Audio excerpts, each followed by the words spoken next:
Hello, Sports Card World. ZiggyNo back with another video. So watching one of my favorite content creators, Sports Card once again, and he did an excellent video on 10 questions of moral ethics in the hobby. What would you do type scenarios? So I thought I'd answer those in a video. If you haven't already, check out Sports Card once again. Great video, great content creator, hip hop artist as well.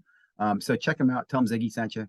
Let's go ahead and jump into these scenarios and let's walk through and talk about. Okay, first scenario, keywords. A seller you bought from online accidentally puts in the wrong cards with a stack of cards you bought, but it is the card that is decently more valuable. What do you do? Now, and he mentions that they give you Scotty Barnes instead of somebody somebody else Barnes, right? It could be a name mistake. Could be you get a silver prism instead of a base prism, right? Here's the deal. You're doing an online transaction with somebody. Do you plan to ever do online transactions again? Do you plan to ever do them with this person? So do the right thing. This is pretty simple. Now, we'll say a few things come into play. What's decently mean? Is it like a $5 difference? Is it worth the shipping and handling and send it back to him? I don't know. We're talking $100? Yeah, you should definitely let them know. Also, time. When did you find out about it? Did you find it immediately as soon as you opened the package? Did you find out weeks later? Right? I mean, and not that it really takes a difference, but these things do impact on how you're going to respond. But the reason you're going to respond and make things right is because online, which means you're probably going to want to buy and sell online. And if you do the right thing with this person, you can leverage this to vouch for you in the future. This person, if you send them back the card, say, hey, you sent me the wrong card, can you either give you money or send the card back to you, whatever it is to make that right? That's something that's going to build you and your credibility in the hobby. And that's key. And that's part of the hobby. So remember, it's not a one-time single transaction. Hopefully you're making more than one. Now, if you're making one transaction and you don't have any conscience and you can sleep at night, do what you want to do, man. Who am I? You do you, boo. That's what. Okay, the next one, man, let me just tell you, this isn't just a scenario. This stuff happens, guys. Okay. You buy a box, 12 packs. The first 2 packs you pull have the autographs.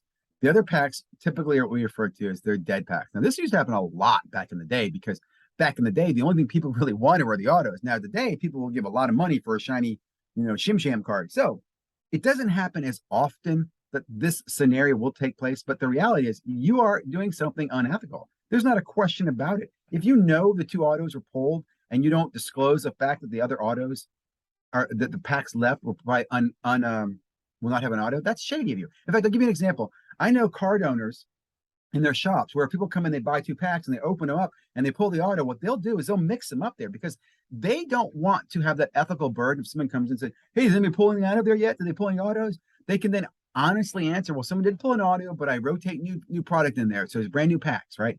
That's a good way to do it because part of that is that chase. We know that. So this isn't even a question to me. You should definitely tell people what you're doing. Now, again, this happens all the time, guys. Don't buy packs from people you don't trust. I don't like to sell packs, right? And I know there's probably a voice there going, well, Ziggy, maybe this says 3 autos per box. It only says 2 autos per average. I don't care. It's unethical, shady. It's great. We know it's. Would you do it to your mom? Like if your mom likes chocolate chip cookies and you make cookies and you take chocolate chips, and never mind. It's not important, but you get my point. You understand where I'm coming from. Not ethically hard to.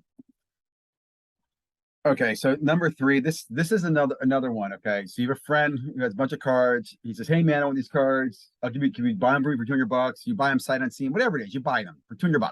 You get home, you find out they're worth $3,000. Now, let me start out with second word here is called friend. That should answer what you're supposed to be doing.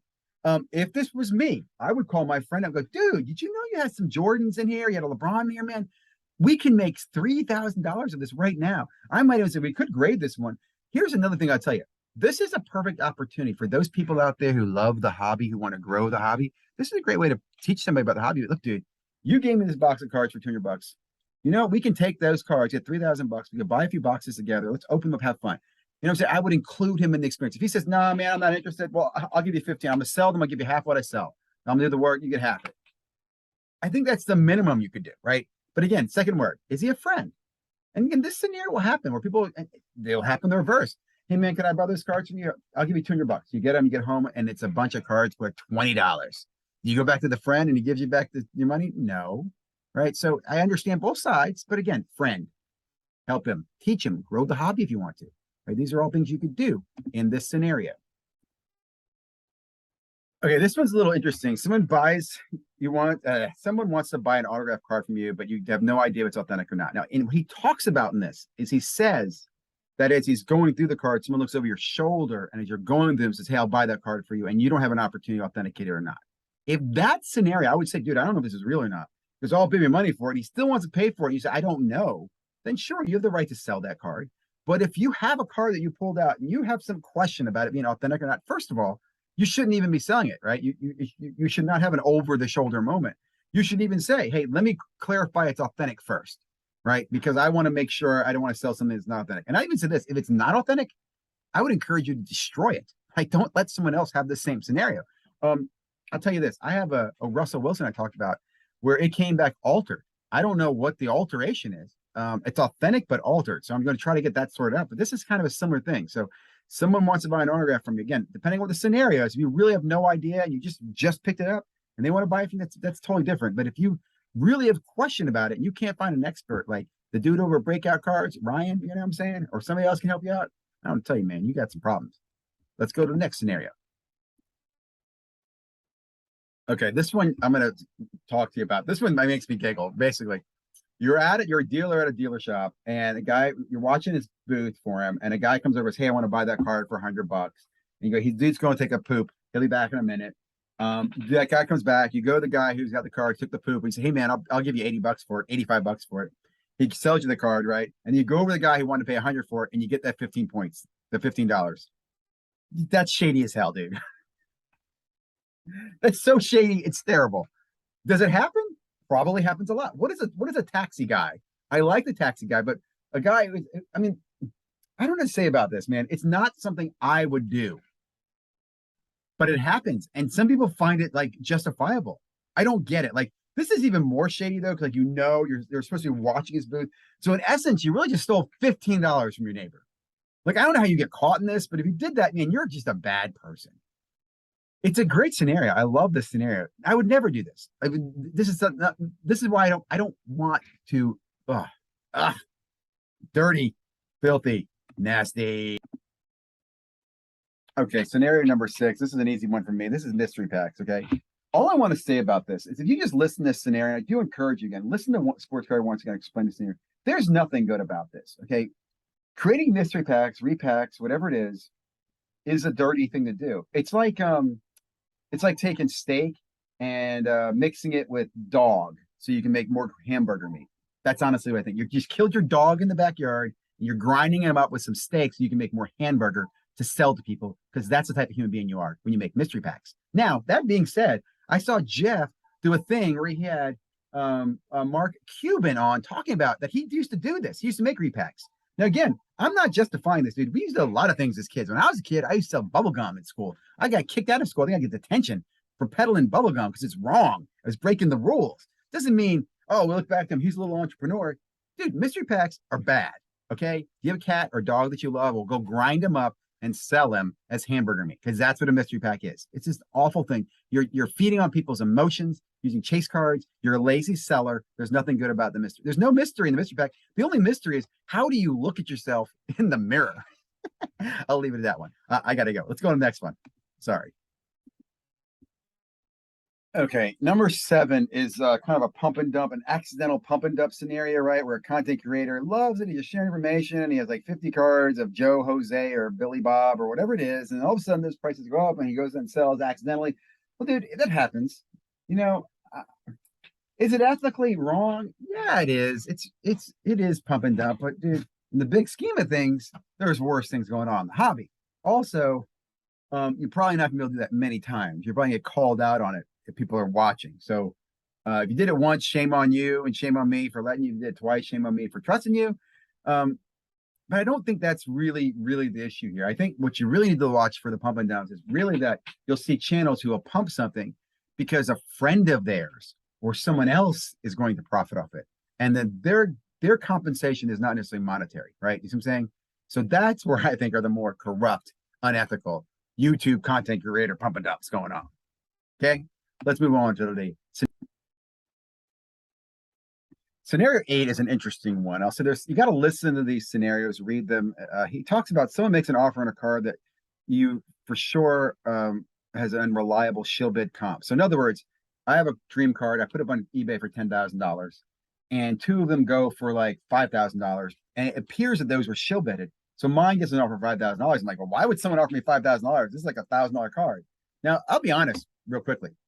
if I had that card on eBay for 10,000 and someone offers me 5,000 for it, I've in my mind already decided if I'm going to take it or not. I'm most likely not going to go look at other ones and see if they're shill bidded. The fact that he's asking you to do that is a big step, right? I'm going to just in my mind go, did I want 5 grand for that? Yeah, I'll take 5 grand for that. You know what I'm saying? So I'm not even going to research. Now, if someone pointed to my having a shoulder, did you know this card that you are selling is being shill bidded? Do you want to tell the seller that? No. I'm gonna say no again, because here's why. For all you know, dude, the seller could be involved in this whole scheme, or the guy buying it, the guy bidding, making the offer to you, not the seller. You are the seller. But you see what I'm saying? Like, I'm thinking about the guys who wipe the floor, right? Who clean the floor. They're buying all this stuff up. So maybe he did 2 shill bids and he pumped it, and now he's buying yours. I don't know what's going on. Okay. So no, I'm probably not getting involved in it. I just don't know. Card gets an offer. If it offers money, I need the money, like the money, I'm going to accept the money. I'm just not going to do the research on the shill bidding. I think it's interesting. And again, you get this whole thing of how do you prove it's shill bidded? Maybe it's just low feedback people. So interesting scenario. But number 8, I'm going to go, Okay, number 9 goes into basically somebody using lights or whatever to hide a defect on a card. They don't, or they're using light to make it look like it's a refractor when it's not. These are all wrong. They're unethical, they're shady, they're bad. And if you see people do that, you should report the account. I mean, I don't know why you do that unless you really are stupid. Because, well, not stupid, you're greedy, right? You're probably some young, I'm like, I don't know that. Let's not make assumptions. You're just making a bad decision doing that. Let's not do that. Okay, let's not misrepresent. Because here's what's going to happen. eBay protects me as the buyer. So I'm going to buy it, and I'm going to set bad feedback, and I'm going to get my money back. And you're going to be without your stuff, right? So why do this? This is stupid. Just be honest. Be honest about what you sell. And I even said this too. If you accidentally mislabel something, correct the mistake. Don't be foolish. Oh, I forgot to put refractor in there. Should I put? Yes, fix it. This isn't even a gray area. This is black or white, guys. Black or white. Do the right thing. Okay, last scenario, number 10 is your name is Hannah. You're with She Collects Cards. That's your YouTube channel, and you get a job with Collectors Universe. And now you work for Collectors Universe. So you go out to the National and you buy a bunch of cards in SGC slabs. And then you make your video where you tell people how you're going to crack these SGC slabs because their grades are terrible. And PSA, they're probably going to come back lower grades because you know absolutely nothing about sports cards. You've been in sports cards for about 2 years. That type of scenario we're talking about here, because that is terrible. It's wrong. It's unethical. And honestly, the person should get a reprimand from their employer, if not dismissed. And the reason I have a problem with this, guys, let me just say this. As the sports card world has continued to change, there are more and more influencers that are monetarily compensated. And, you know, that's just the way the world is. That's going to be the case. I do think that if you find out that someone you trust is being paid by someone you don't trust, it's going to make you upset and it's going to create a backlash. So I think if you're in content creation, you should be more transparent and open about what you're doing, your sponsorships, and who you're accepting money from or whatever. Most content creators do not do this. I think it's even worse, though, when you do work for one and then you make attacks or slanderous statements about others. I don't work for any sports card content channels. I just give you my opinions, my thoughts, my feedback on what I'm seeing in sports cards. A lot of unethical people in sports cards. Thank you, Sports Card, once again, for putting this video and for allowing me to give you my thoughts and comments on the 10 scenarios. I hope others watch this video and I hope they comment. Comment on his channel, though. I'm going to let you back to his channel. In fact, I think I'm going to do a giveaway. So go to his channel, leave comments, and more to come. I'll leave it at that. I need to check on some things before I say stuff I shouldn't.